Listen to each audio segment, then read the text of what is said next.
Blue sky time is anywhere between 15 minutes to 60 minutes at least weekly or fortnightly, when you can actually unpack this, when you can spend a time, it could be down the beach or in a park, no phones, no distractions, and do that big sky, blue sky planning, where you look at what are some of the hesitations and the blockages that we might have. And we do this by reviewing the week or reviewing the month.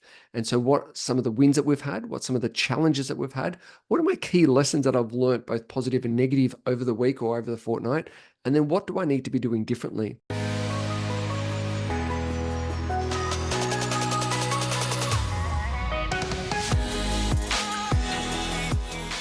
Welcome back to the Marketing Muscle Up podcast show. I'm your host, Richard Detergent, and in today's episode, we're talking all about mindset.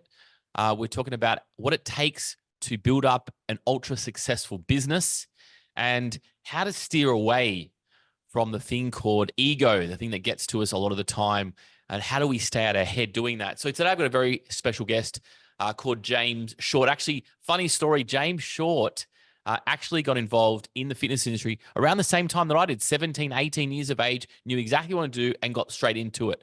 Owned successful gyms and studios, sold those, and now is in the space of, I think, the most important thing, which is your mindset, coaching specifically around mind management, goal achievement. And so this can be a really, really interesting one. So if you are in a stage at the moment where you're struggling with clarity, you might be struggling with competition in the marketplace, you might be struggling with people out there throwing their egos everywhere. Well, I've got a really special guest today. Welcome to the show, James. Richard, honor and a privilege to be here. Thank you very much. Good to have you here. Now, James, you've been in the space for a very long time, and I wanted to get you on because, you know the fitness industry, and you've been successfully being able to train up many different industries. And one of those industries that you focus a lot on, apart from the fitness industry, is the real estate industry. And now I know, James, you've been in this space since probably 2009. You are the go-to person when it comes to assisting principals and directors and leading agents to master their mindset, time, focus, and money flow. I love that, money flow. But I want to kind of draw your attention probably to your earlier days, James, when you knew that, hey, I want to get back into I want to get into fitness. I want to help people improve their bodies and their minds. And, it's very similar, isn't it? They improve their body, they improve their mind. Take me through those early stages when you did get involved in the fitness industry. What was that underlying thing where you just had, I want to do this, I want to leave school and I'll get straight into the fitness space, do courses, heck, when there was no personal training courses. What are those mindsets that you had to go through to do that? I remember a piece, I think it was year 8 or year 9 at school, business studies. And they said, if you were to draw a business, what would it be? And, I was heavily involved with rugby union and water polo, just love training in general. And I actually drew a picture of a gymnasium. And on the outside of the wall, it had Shorty's Gym, obviously last name Short, Shorty's Gym. And I kept that. And I remember when we first opened up at the age of 21, our first boutique gymnasium in Surrey Hills, I was like, oh my God, like, how coincidental is that? Well, not really coincidental, because that was a drive at the age, as you said, at the age of 17, I went out and did my ACHPA, my fitness leaders, and hit the gymnasiums and became personal trainer and so forth. And what I soon realized is that we can, as a trainer back then, we can teach people what to eat. We can, get them to run longer or hit the gym harder. But if that's the emotional and mindset connection is not there, and there's a limiting belief or a mindset that's in a fixed state that doesn't want to improve, that's holding on to those beliefs, then gosh, it is a hard work. And that's when we further investigated the study around the mind. We studied things like neurolinguistic programming, we studied communication, and we started emotional intelligence. And that's when our results for our clubs just went through the roof, because both myself and my business partner did that further study, and we got into the mindset. And that's where it just really catapulted the client's results, but also our business results as well. Yeah, wow. Super interesting. I think that's what happens when you really go a little bit deeper than the basic trainings that anybody's going to give you. It's like, why aren't people getting results? Why are people still holding to wait for? Why is it interesting, isn't it? When we think about weight loss in the fitness industry, eat less, move more, pretty basic, right? But obviously, going into training with NLP and realizing that that's a uh, huge problem for people to get to that next level. Now, you've been doing this for a while now, but you've been you do all industries, but specifically, I know that you spend a lot of time in the real estate industry. Is that correct? That's correct. So yeah, so sold the business in 2008, and then went and did some further studies, and then a bunch of mates who used to train at the gym own real estate agencies. And they said, James, can you help us with, we're struggling with our team, we're struggling Mm. with our direction, ourselves personally. Can you come in and help us? And that's when from 2009, I've been in that space, and it's flourished, it's grown, and really an honor and a privilege to help those within the space to deal with them personally, their own mindsets, but also their teams as well. Well, what an amazing space. James, you've done a lot of really cool achievements. I want to shout a few of those out, by the way. You recently did a 250-kilometer run in the desert. Is that correct? Yeah, that's correct. So that was a couple of years ago. That was in the Simpson Desert. The Desert is the world's largest sand dune, a parallel sand dune desert. So if you imagine, on a big day out in the surf, and all you see are the sets rolling in, that's what it was like on top of a sand dune. All you could see sand dunes and sand dunes and sand dunes, all in a line, just one after the other. So that was over 5 days. We did Yep. 250 kilometers. And that was an epic, epic race, that's for sure. The reason why I ask is because, in the fitness industry, people do some crazy things like these. Well, I haven't done a 250-kilometer sand dune running race, James. But I guess what I want to try and get to here is that why do people do these things for, James? Why do you do a 250-kilometer run for? I went in my pool this morning. It was freezing. And my two sons go, why you do that for? And I go, it's just hard. And then it makes me feel good. But I guess, I haven't always been, sometimes you're in that slump and you're trying to figure out how to get out of that. And for me, I'm loving that hard stuff at the moment. But take me through that, because take me through the mind. How do we master our mind to have clarity, to have focus? Do we all have to do these crazy things to master that? Or can you sort of show us, as a small business owner running a studio, what are some tangible things that we could probably do, and also to our clients? Because we are in a different landscape at the moment, James. I was reading the other day, it was just on the weekend, about 75% of people now in Australia are actually not sleeping because of financial stress. We've heard this more and more and more, and we've got to deal with ourselves, but then also our clients as well. And we got to stand up and say, hey, it will be okay. Let's get you focused. But we know those clients have other things on their mind. So take us through what we can do for ourselves, and how can we pass it on to our clients, James? Just that whole mindset concept. I think you hit a really good point. We don't have to go out and run a 250-kilometer run, or or jump in an ice bath, or do these crazy events. I remember back when we had the gyms, it Mm, started off with, hey mate, I want to do the city to surf. Can you do it with me? okay. And I was never a runner, I was a swimmer. And so there was a bunch of us, we trained up for the City to Surf, which is a 14-kilometer fun run in Sydney. And eventually we did it. And so that same mate, he said, mates call me Shorty. Shorty, I know you can sort of run. How about we do a half marathon together? I said, well, what's a half marathon? He said, it's 21 kilometers. I said, why would anyone want to run 21 kilometers, right? So this is back in 2000 and, where are we, 2006, 2007. And sure enough, we trained, we did the activity, and we achieved the 21 kilometers.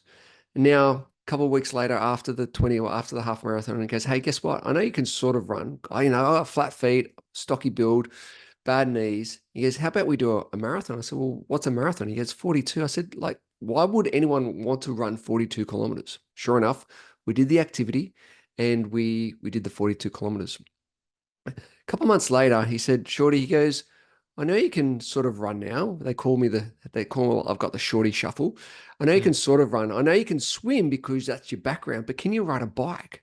I said, well, why? What did you have in mind? He goes, well, there's a little event up in Port Macquarie, mid north coast of New South Wales. It's called a half Ironman. I said, well, what's that? He goes, it's a 1.8-kilometer swim, it's a 90K bike ride, and a 21-kilometer run. And anyway, bunch of them we did. led to then the next conversation after we did about 6 of these half Ironmans. He goes, how about we do a full Ironman? I said, well, what's a full Ironman? He goes, it's a 3.8 kilometer swim, 180K bike ride, and a 42 kilometer run. And I said, well, how many days do we get to do that in? He goes, no, no, all at once. Sure enough, we did the activity. And this sort of flowed on, and we did Yep. a bunch of these Ironmans, and then moved to, I got a liking to trail running, which I did then moved into a couple of 50 kilometer trail runs and then 100 kilometer trail runs. And then sort of looking around, go, well, what else is there in Australia? That I went over to New Zealand, did a couple of ultras, and that's where I found the Big Red Run, which is the 250 kilometer run over 5 days in the Simpson Desert.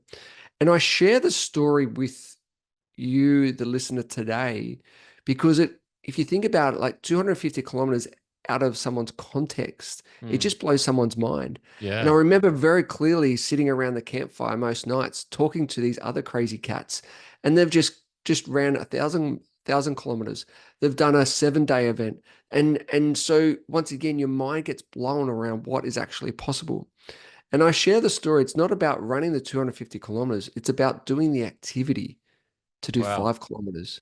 It's about doing the activity to get off the couch and start moving. It could be a 1 kilometer walk. And it doesn't necessarily have to be physical activity. And what's the biggest thing I learned from doing these races, it's that who I became along the way and the stories that I could share, but it's about who do I hang around with? And so around that campfire, hanging around these crazy cats, I felt like, wow, I'm not so crazy after all. I felt like I found my groove with that tribe of people. And so in my coaching sessions, I say, well, who are you hanging around that's actually lifting you up? Who are you hanging around with your financial advice? Who are you hanging around with your relationship advice? Who are you hanging around with your business advice? And so it's looking at what is your environment and how is that actually lifting you up, or is it actually pulling you back? And the second thing is what's your activity that you're doing to moving the dial? Because we're creatures of habits. And some habits are really good for us, but actually some habits are really poor for us because we repeat 97% of our activity is the same activity we did yesterday. 97% of our Wow. activity that we do today is we did it yesterday. And we're going to repeat again tomorrow. So these are habits, these are routines that we have formed. And like you do with your morning swims, you're forming a new habit. And so looking at those patterns, looking at those habits that help us, but also looking at those things that hinder us. So Well, there's a couple of things there is start small, looking at your activity and looking at your habits. yeah, I love that. I mean, just starting is the big thing I got from that. 97% of people do the same as yesterday. Totally. We all do the same thing. We eat the same. We do the same until something happens, right? Yep. Something changes that. Somebody says something and you go, that might be a good idea, isn't it? So it's that proximity piece that we keep coming around to and around to, around to. You know, James, you're in the real estate industry. I go to any Netflix show and there's real estate owning Manhattan, owning New York. They've got the Lamborghinis, the Everywhere. Ferraris, the hot girls in the real estate agents, all this stuff. Yep. You're an industry that is very egotistic. I mean, how, in the fitness industry, I think it's, in some parts of it, um, it gets like that from a client's perspective, some of the clients from a coach's perspective, it runs in and out of very egotistic ways because, we've got to puff our chest up just so we can get our point across, or we get attention on social media, or there's some other fitness, gym doing something else. They've got influencers. So it becomes very heavy, James, these industries. Tell us how we can stick away from the ego and getting down the path that we don't want to be, but Mm. society tells us to, Instagram tells us to, our competitors tell us to. I mean, you've done this since 2009 in the real estate industry. What's the tricks that we should look out for in the fitness industry? I it's coming back to that environment piece. I think is really important. Two stories I want to share with you that are two guys that I work with. One individual agent who's one of the top performers in Australia. He writes over $4 million in commissions every year, and he's got the suits, he's got the car, but when we catch up, and there's a group of us that we catch up with him, Yeah. is that we get his ego in check. And Ego in check. this has actually resulted in his success of because his competitors in this space that he works in, that high, he sells houses with $15 million plus. Mm, And there's a lot of ego in some of those agents. And the reason why his success is because he comes back to his authentic self. And we remind him and we call him out on the behavior. They'll always see the little ego on the shoulder kicks in, and we go, mate, drop it. You don't need that. You don't need this. You don't need that. And he's super appreciative and he listens. And when he listens and actually takes note, it's been phenomenal to see his growth. And then when we look at an as a an employer component on another story, another client of mine, just in 8 years, he's gone from one office to 24 offices with now over 300 staff. And that's because there's no ego. It's because he has come back to his authentic self, come back into how can I serve my team? How can I serve my leadership team? How can I serve our clients? And that piece has dropped his ego completely. And he sees it. Sometimes it kicks in and he goes, oh, no, nah, all right. I can see it creeping in. It doesn't serve me, it doesn't serve the people around me. And so a common thread now coming through in the fitness industry, it's like, well, who are you surrounding yourself with in your environment that calls you out on your ego? Because sometimes it can be so subconscious that it kicks in that you yep. need someone, a third party perspective, go, drop it. It's not serving you. Where is that coming from? And asking those questions to call you out on those ego traits and ego behaviors. So definitely environment and definitely being self-aware. Yeah, that's really good. Well, James, why do you think people, drop? Why do you think people have to show the ego? Is it because it is it good in the competitive environment? Is it because, again, like you're saying, the proximity piece? Does it help us, the ego? The ego is actually there to protect us. All right. It's a really interesting piece. If you delve into the ego is actually there to protect us. It actually provides a wall in between your true, authentic self. And so when we can actually, the ego can be there to really good at starting things and get you going and like, let's put you into action, Mm, but it can actually really hinder yourself with coming across where it's all about you, it's all about how you look, it's all about how you're being perceived, where really there's no connection to that. And so once again, if you, this is where I love working with particularly those within the real estate industry, those egos, because you can get over the wall or take the bricks down and look at who that person really is. And when you can tap into that, oh gosh, the results, the connections, the relationships just goes to a whole new level because you can see past it. And so that's why, and you look at social media, that it's a very ego-driven centric platforms where it's like you just people are perceiving living their best life, but when you get behind the wall and you have a chat to these people, it's a whole different story. And mm. so that's why taking the bricks around down one at a time and looking beyond the ego, it's like what is that person behind, what's really going on for them. So it's definitely helps you to get things started, but it doesn't help you to maintain things because it actually protects you, and it's that puts that wall up so you actually can't connect on a deeper level. Yeah, that's really cool. Great insights, especially for the industry and just staying level-headed. James, I was just reading your bio and something else I find really interesting. I sort of want to pick a little bit of it because it's so interesting.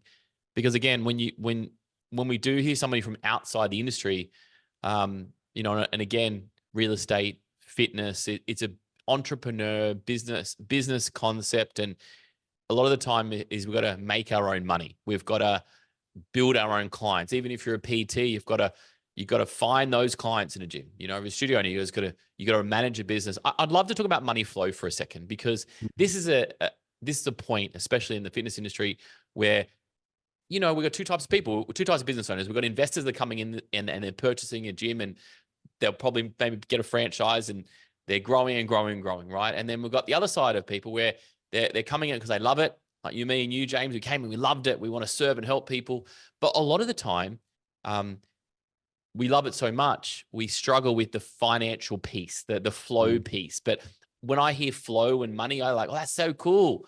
Let's get more of that stuff. What are some strategies around generating? Because I think we're all good at generating money. All right, we can generate money, we can find a client, but it's that money flow, keeping it, driving it through, scaling it up. What's some strategies you can give? And it's probably a big question I'm asking, James, but what are some strategies we can get to get some more flow, money flow in our life? Yes, great. And I love this piece because it's all around the relationship that you have with money. So, what is the belief that you have around money? Is it belief that it's like it's easy to get, it's easy to go, it's easy to lose? So, first, there is having some self awareness around what is specifically your belief that you have around money. What is it the belief you around have money flow? What is the belief that you have around getting new clients? So, understanding what those beliefs and behaviors are that you have around money is the first step. The second step is to look at, okay, so what is that flow? Where are the, I guess, two components? Where, if you look at a bucket, where is the leakage of that flow? And where is it, I guess, if you look at a stream, where are the boulders that is stopping the flow?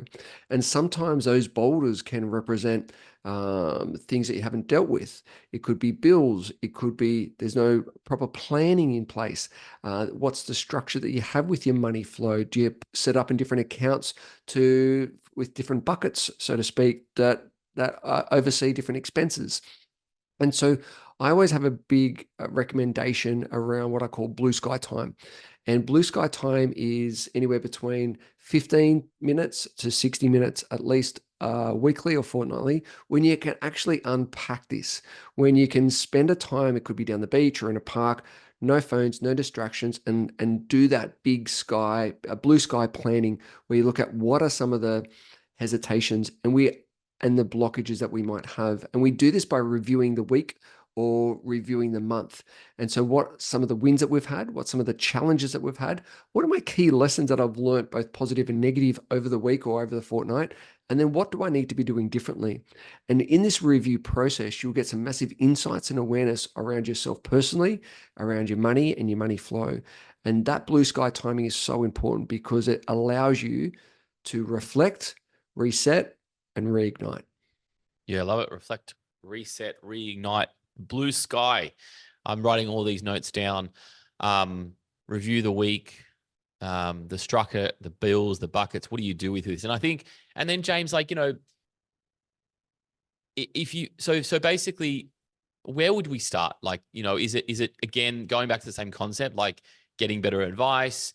97% of things we're going to keep doing and doing and doing and doing again. Is that the other issue too? It's just like we keep doing it. We don't take it seriously enough. Well, what happens is that we're so fixated on what's in the front screen of our car. Mm. What's coming up next week? What are we working on next month? What are our goals for the year? Where we actually don't spend the time to review. And this is the power of moving forward. Because as I said, 97% of our time that we did today, we're going to do again tomorrow, unless you be aware of those patterns. And so when we can review those 4 review questions, what are my wins? We acknowledge the wins. What are my challenges? We acknowledge the challenges. What are my lessons, both positive and negative? And then what do I need to be doing differently? And that the third question, my lessons, determine your beliefs, determine your behaviors, determine your patterns. And when we review the week, the month, the quarter, the year, we can actually go, oh, hang on, they're the same lessons that happened last week and the week before. Maybe I need to do some change work around those lessons so I enhance the positive lessons, but also let go of the negative lessons so I can actually start to change things in my life. And so I'm strong, always a big believer of review to allow you to reset, to reignite. I love that. Wins, challenges, lessons do differently. Even just that, really big reminder. Sometimes you just get doing stuff and get busy, but those lessons there, just get Well, back, it's like get back to those things. yeah, it's like when people say, "Oh, you need to set a financial budget." What happens when you get asked to set a financial budget is that you keep a money log, right, for Mm. the first 2 weeks to see where your spending habits go. It's the same thing with your time when set, oh, where's my time go? Well, let's keep a time log of of where your time's gone. Same thing with a food diary, right? When you're in a trainer or a nutritionist can go, well, we need to find out what are your habits and what are the times and so forth. So you can do this on every aspect of your life, but you can't do it unless you review it. Can't do it unless you review it. This is outstanding. Really good insights and a different level of insights, which I love. I love. I love. Listen, before we leave, because I could talk to you all day and pick your brain. I think a lot of people are getting huge value of this. I kind of want to understand from your perspective, from real estate perspective. I've got two questions for you. What do you see in your world being the best marketing advice or the best marketing that you've seen in the real estate sector? What's that one thing that people get the best results from your viewpoint? From the marketing perspective within real estate, it's literally phone calls. It's positioning yourself as the authority, and it's actually making those phone calls and connection. Because at the end of the day, people want to be connected with and to, and the best way to do that, the most cut through one, is just picking up that phone and making those connections. The other aspect of that is having that point of difference of being known as the expert. So many agents out there are generalists, but Yeah, what I see is that when an agent picks a niche and really doubles down on content and positioning themselves as that go-to person in that niche, floodgates just open up and they're just inundated with business. So that's love it. my recommendation there. So good. One more question in your bio. You've got awesome dad as a mindset coach, author, speaker, ultra endurance, and awesome dad.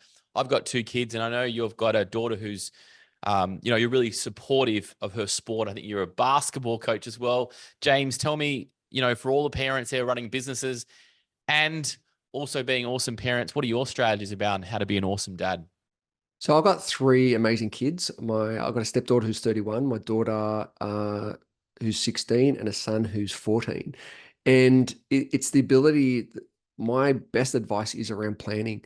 Doing the races back when I was doing the races and all these crazy events, running a business, and then helping run a family with my amazing wife.